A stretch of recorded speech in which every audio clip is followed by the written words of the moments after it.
Ad hoc ലേണിംഗിന്റെ പുതിയൊരു ക്ലാസ്സിലേക്ക് ഏവർക്കും സ്വാഗതം. ഞാൻ അശ്വിൻ. ഇന്ന് നമ്മൾ പഠിക്കുന്നത് 2024 ജൂൺ മാസത്തെ കറണ്ട് അഫയേഴ്സിന്റെ രണ്ടാമത്തെ ഭാഗമാണ്. നമുക്ക് ക്ലാസ്സിലേക്ക് കിടക്കാം. നമ്മളിന്ന് ആദ്യമായി പഠിക്കുന്നത് മാർത്തയെ കുറിച്ചാണ്. ആരാണ് മാർത്ത? നമ്മുടെ വനിതാ ഫുട്ബോൾ വേൾഡ് കപ്പ് എല്ലാം കാണുന്ന ആൾക്കാരാണെങ്കിൽ നിങ്ങൾക്ക് തീർച്ചയായും മാർത്തയെ അറിയുമായിരിക്കും. കാരണം ലോകകപ്പ് മത്സരങ്ങളിൽ, വനിതാ ലോകകപ്പ് മത്സരങ്ങളിൽ ഏറ്റവും അധികം ഗോളുകൾ നേടിയ വനിതാ താരമാണ് മാർത്ത. എന്താണ് ഈ കറണ്ട് അഫയേഴ്സിനകത്തുള്ള പ്രാധാന്യം? അതായത് പാരീസ് ഒളിമ്പിക്സോടെ ഫുട്ബോളിൽ നിന്ന് വിരമിക്കുന്ന ബ്രസീലിയൻ വനിതാ താരമായി മാറി മാർത്ത. ഇദ്ദേഹമാണ് വനിതാ താരമാണ്. ജേഴ്സി നമ്പർ 10 ആണ് അല്ലെ, വളരെ ഇമ്പോർട്ടന്റ് ആണ് ജേഴ്സി നമ്പർ 10. അപ്പോൾ മാർത്ത ബ്രസീലിയൻ താരമാണ്. ഏത് കായിക ഇനവുമായി ബന്ധപ്പെട്ടിരിക്കുന്നു എന്ന് വേണമെങ്കിൽ ചോദിച്ചേക്കാം. ഫുട്ബോൾ ആണ്. എന്താ പ്രത്യേകത? വനിതാ ലോകകപ്പുകളിൽ ഏറ്റവും കൂടുതൽ ഗോളുകൾ നേടിയ വനിതാ താരമാണ് മാർത്ത. ബ്രസീലിയൻ താരമാണ്. Okay, 2024 UEFA champions league football കിരീടം നേടിയത് ആരാണ്? അത് റയൽ മാഡ്രിഡ് ആണ്. മറക്കരുത്, റയൽ മാഡ്രിഡ് ആണ് 2024 യുവേഫ ചാമ്പ്യൻഷിപ്പ് ലീഗ് ഫുട്ബോൾ കിരീടം സ്വന്തമാക്കിയത്. അപ്പോൾ നിങ്ങൾക്ക് ഓർമ്മയുണ്ടോ, ഇംഗ്ലീഷ് പ്രീമിയർ ലീഗ് കരസ്ഥമാക്കിയത് ആരാ? ഇംഗ്ലീഷ് പ്രീമിയർ ലീഗ് അത് മാഞ്ചസ്റ്റർ സിറ്റി ആണ് അല്ലെ, മാഞ്ചസ്റ്റർ യുണൈറ്റഡ് അല്ല, മാഞ്ചസ്റ്റർ സിറ്റി ആണ് ഇംഗ്ലീഷ് പ്രീമിയർ ലീഗ് ജയിച്ചതെങ്കിൽ നമ്മുടെ യുവേഫ ചാമ്പ്യൻസ് ലീഗ് ഫുട്ബോൾ കിരീടം നേടിയത് റയൽ മാഡ്രിഡ് ആണ്. മറക്കരുത്. അടുത്ത ചോദ്യം നോക്കാം. 1 മുതൽ 12 വരെ ക്ലാസ്സുകളിലെ പാഠപുസ്തകങ്ങൾ. ഈ പാഠപുസ്തകങ്ങൾ കിട്ടുന്ന കൈറ്റിന്റെ സൈറ്റ് നിങ്ങൾക്ക് അറിയാമായിരിക്കും, സമഗ്ര അല്ലെ. നമ്മൾ സാധാരണ PSC ആയിട്ട് പല പുസ്തകങ്ങളും ഡൗൺലോഡ് ചെയ്യുന്നത് അവിടെ നിന്നല്ലേ, സമഗ്ര അല്ലെ. ആ സമഗ്രയുടെ പുതിയൊരു പതിപ്പ് വന്നിട്ടുണ്ട്, അതാണ് പഠിക്കാൻ പോകുന്നത്. അതായത് 1 മുതൽ 12 വരെ ക്ലാസ്സുകളിലെ പാഠപുസ്തകങ്ങൾ ഡിജിറ്റൽ രൂപത്തിൽ ലഭ്യമാക്കുന്ന കൈറ്റ് ആവിഷ്കരിച്ച സമഗ്രയുടെ പുതിയ പോർട്ടലാണ് സമഗ്ര പ്ലസ്.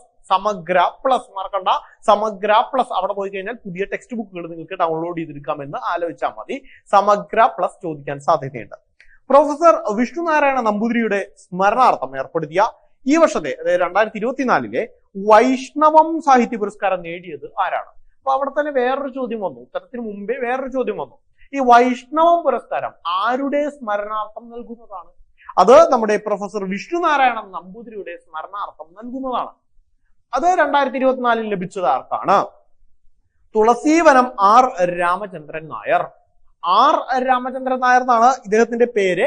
പക്ഷെ അദ്ദേഹത്തെ വിളിക്കുന്ന പേരെന്താ? തുലികാനാമമാണ്, തുളസീവനം. അപ്പോൾ അത് വേണമെങ്കിൽ ചോദിച്ചേക്കാം. തുളസീവനം എന്നറിയപ്പെടുന്ന രചയിതാവ് ആരാണ്? അത് ആർ രാമചന്ദ്രൻ നായരാണ്.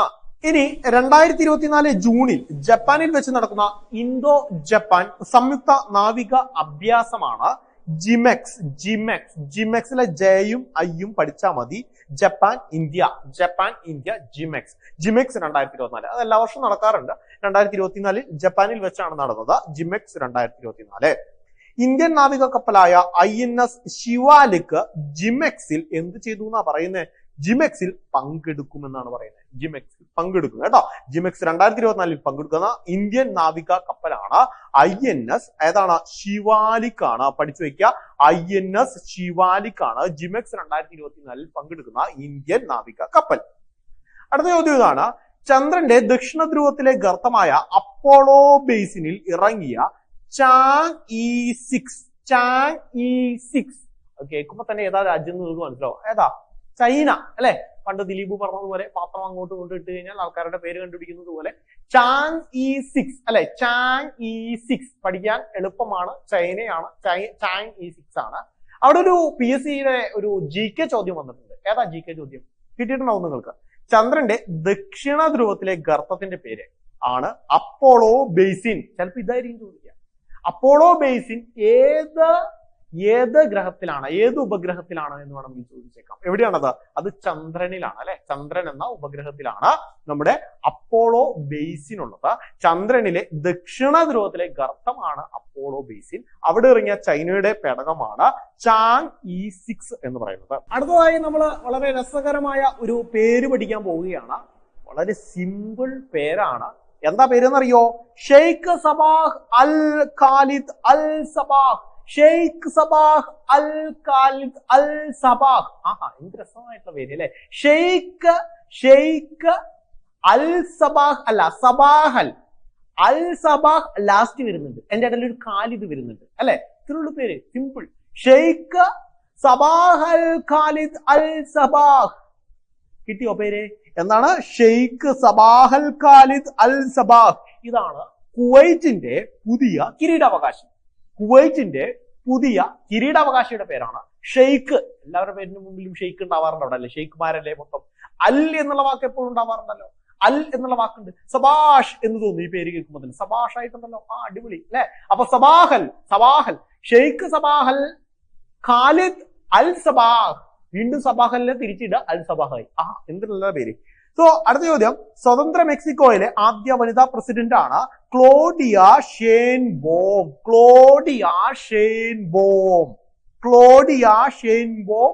മെക്സിക്കോയിലെ ആദ്യ വനിതാ പ്രസിഡന്റ് ആണ്. പഠിച്ചു വെക്കുക, ക്ലോഡിയ ഷെയ്ൻബോം, മറക്കണ്ട.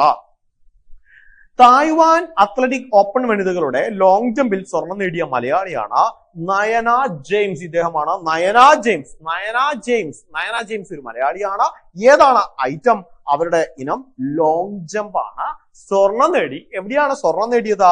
തായ്വാൻ അത്ലറ്റിക് ഓപ്പൺ വനിതകളുടെ ലോങ് ജമ്പിലാണ് സ്വർണം നേടിയത്. വ്യക്തിയുടെ പേരെന്താ? നയന ജെയിംസ് ആണ്. പഠിച്ചു വെക്കുക, നയന ജെയിംസ് ആണ്.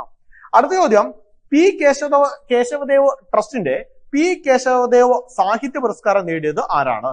അടൂർ ഗോപാലകൃഷ്ണനാണ്. പി കേശവദേവ് സാഹിത്യ പുരസ്കാരം 2024 നേടിയത് അടൂർ ഗോപാലകൃഷ്ണനാണ്, മറക്കണ്ട. ബ്ലൂംബെർഗിന്റെ ആഗോള ശതകോടീശ്വര പട്ടികയിൽ ഏഷ്യയിൽ 1-ാം സ്ഥാനത്ത് എത്തിയത് ഗൗതം അദാനി ആണ്. ബ്ലൂംബെർഗിന്റെ ഏഷ്യയിലെ തന്നെ ശതകോടീശ്വരന്മാരുടെ പട്ടിക പുറത്തു വന്നിരുന്നു ജൂൺ മാസത്തിൽ. അതിൽ ഏഷ്യയിൽ നിന്നും തന്നെ 1-ാം സ്ഥാനത്ത് എത്തിയത് ഗൗതം അദാനിയാണ്, മറക്കണ്ട.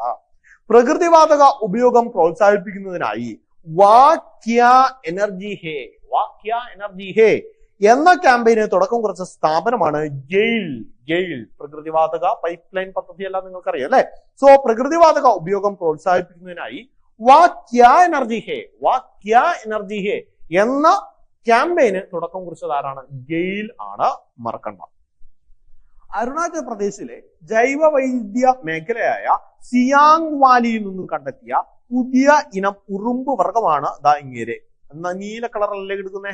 നീല കളർ തന്നെയാണ് അതിന്റെ പേര്. പരപര ട്രെക്കിന നീല. നല്ല എളുപ്പമുള്ള പേരാണല്ലോ. പരപര ട്രെക്കിന നീല. പരപര ട്രെക്കിന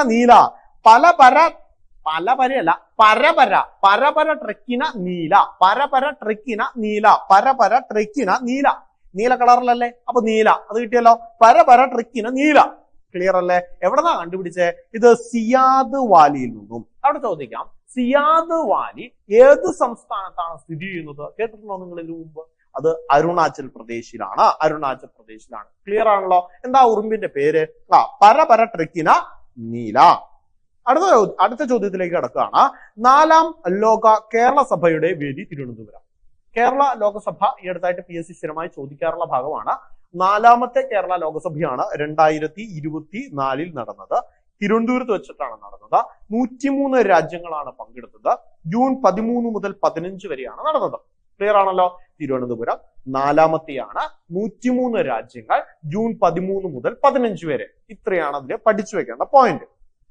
അടുത്തതായിട്ട് DRDOയുടെ കേരളത്തിലെ ഏക ലബോറട്ടറി ആയ നേവൽ ഫിസിക്കൽ ആൻഡ് ഓഷ്യാനോഗ്രാഫിക് ലബോറട്ടറിയുടെ NPOL ഡയറക്ടറായി ചുമതലയേറ്റത് ആരാണ്? ദുവരി ശേഷഗിരി. ആരാണ്? ദുവരി ശേഷഗിരി. ഇവിടെ ഒരു GK ചോദ്യം വന്നല്ലോ. അതേതാ? യെസ്, DRDOയുടെ കേരളത്തിലെ ഏക ലബോറട്ടറി എവിടെയാ? അത് naval physical and oceanographic laboratory ആണ് കേട്ടോ. ഏതാണ്? Naval physical and oceanographic laboratory NPOL ആണ്.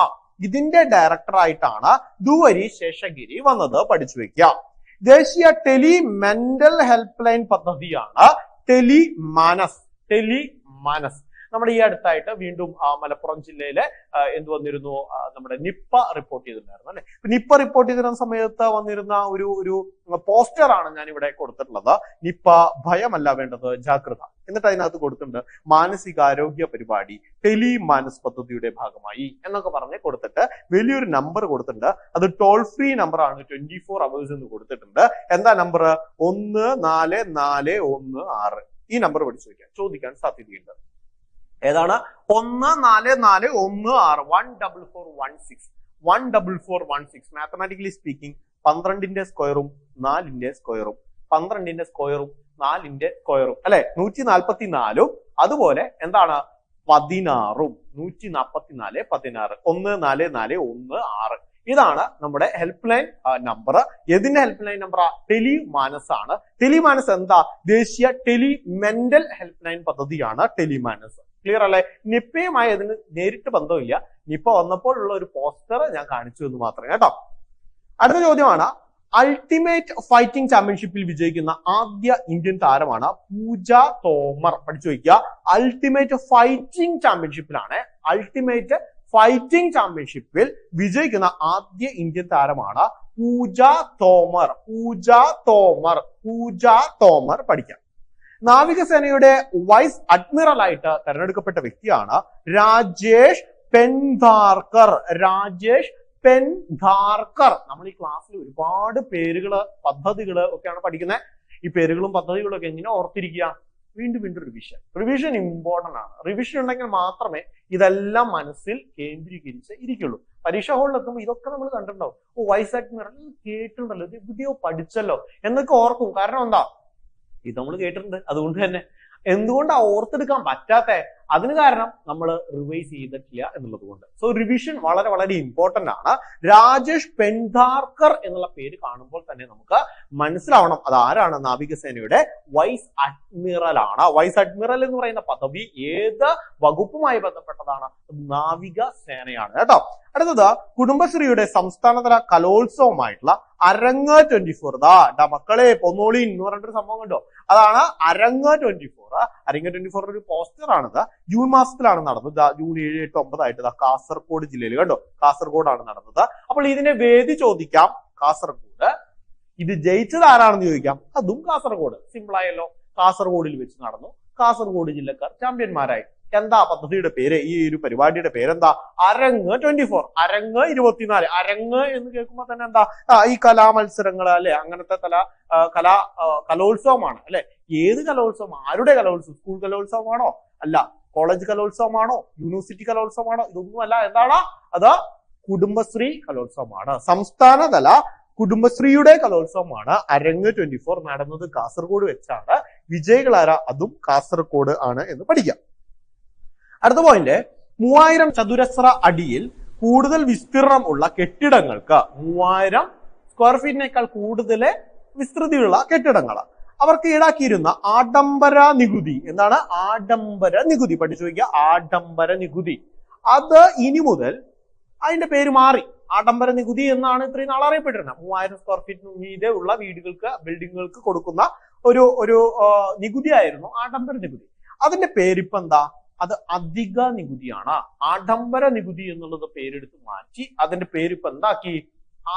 അധിക നികുതി. എന്താണ് അധിക നികുതി? പഠിച്ചു വെക്കുക. ഹൃദയാഘാതത്തിനും മസ്തിഷ്കാഘാതത്തിനും കാരണമാകുമെന്ന് പഠനങ്ങൾ കണ്ടെത്തിയ പഞ്ചസാരയ്ക്ക് പകരം, അപ്പൊ പഞ്ചസാര ഭയങ്കര പ്രശ്നക്കാരനാ, അത് നിങ്ങൾക്കറിയാം അല്ലെ. പഞ്ചസാര ഭയങ്കര പ്രശ്നക്കാരനാ. ഹൃദയാഘാതത്തിനും മസ്തിഷ്കാഘാതത്തിനും ഒക്കെ കാരണമാവാറുണ്ട്. അതിനു പകരം വ്യാപകമായി ഉപയോഗിക്കാൻ തുടങ്ങിയിട്ടുള്ള പുതിയ മധുരം ഏതാണ്? അതാണ് സൈലിറ്റോൾ. സൈലിറ്റോൾ. ഇതാണ് സൈലിറ്റോൾ. പഞ്ചസാര പോലെ തന്നെ ഇരിക്കും കേട്ടോ. നോ അബൌട്ട് സൈലിറ്റോൾ എന്നൊക്കെ പറഞ്ഞ് നിങ്ങൾ കണ്ടോ. Substitute of sugar. സൈലിറ്റോളിന്റെ ഒരുപാട് പ്രൊഡക്റ്റുകൾ ഇപ്പോ മാർക്കറ്റിൽ അവൈലബിൾ ആണ്. സോ സൈലിറ്റോൾ പഠിച്ചു വെക്കുക.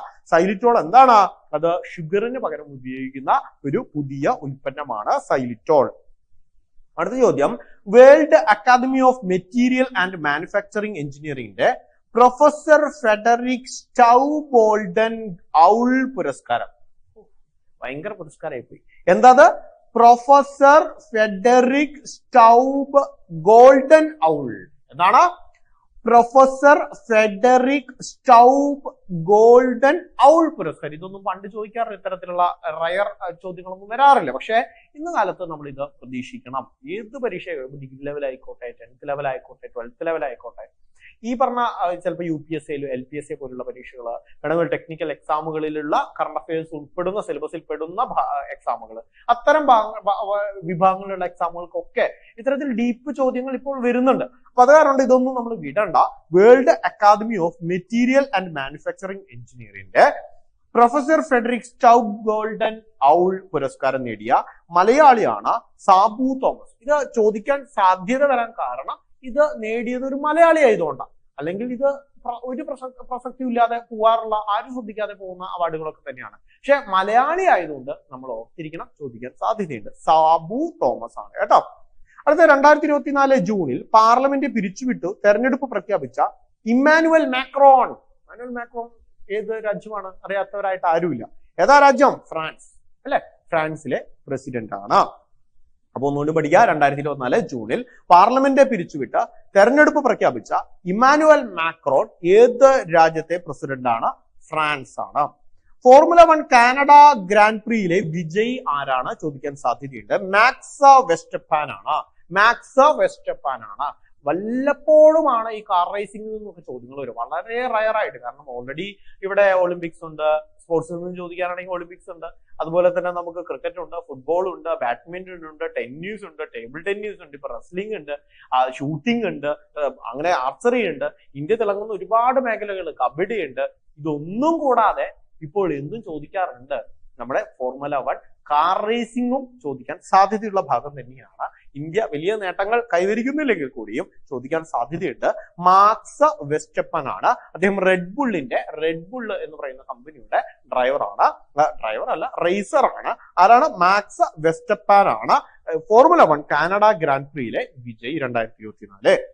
മൂന്നാം തവണയും അധികാരത്തിലേറിയതിനു ശേഷം പ്രധാനമന്ത്രി നരേന്ദ്രമോദി സന്ദർശിക്കുന്ന ആദ്യ വിദേശ രാജ്യം ഏതാണെന്ന് അറിയൂ? ചോദിക്കാൻ സാധ്യതയുണ്ട്. ഇറ്റലിയാണ്. അതിനൊരു കാരണമുണ്ട്. അത് G7 ഉച്ചകോടിക്കാണ് പോയത്. നമ്മുടെ 2024 ചോദിക്കാൻ സാധ്യതയുണ്ടെന്ന് പറയാനുള്ള മറ്റൊരു കാരണം ഇത് 50ാമത്തെ G7 ഉച്ചകോടിയായിരുന്നു. 50ാമത് G7 ഉച്ചകോടിയുടെ വേദിയാണ് ഇറ്റലി. കണ്ടോ? G7 Italia 2024. ഇതാണ് അതിന്റെ ലോഗോ. അപ്പൊ ചോദിക്കാൻ സാധ്യതയുണ്ട്. G7 2024 എവിടെ വെച്ച് നടന്നു? ഇത് എത്രാമത്തെയായിരുന്നു? 50ാമത്തെയാണ്. ഇറ്റലിയിൽ വെച്ചാണ് നടന്നത്. നമ്മുടെ പ്രധാനമന്ത്രി മൂന്നാമതും പ്രധാനമന്ത്രി ആയതിനു ശേഷം ആദ്യമായി വിസിറ്റ് ചെയ്ത ഫോറിൻ രാജ്യമാണ് ഇറ്റലി. അതുകൊണ്ടൊക്കെ തന്നെ പ്രസക്തിയുണ്ട്. ചോദിക്കാൻ സാധ്യതയുള്ള ഭാഗമാണ് നമ്മൾ പഠിച്ചതെല്ലാം. ജൂൺ മാസത്തെ കറണ്ട് അഫയേഴ്സ് കഴിഞ്ഞില്ല, ഇനിയും കുറച്ചുകൂടി പഠിക്കാനുണ്ട്. അത് നമുക്ക് അടുത്ത ക്ലാസ്സിൽ പഠിക്കാം. Thank you.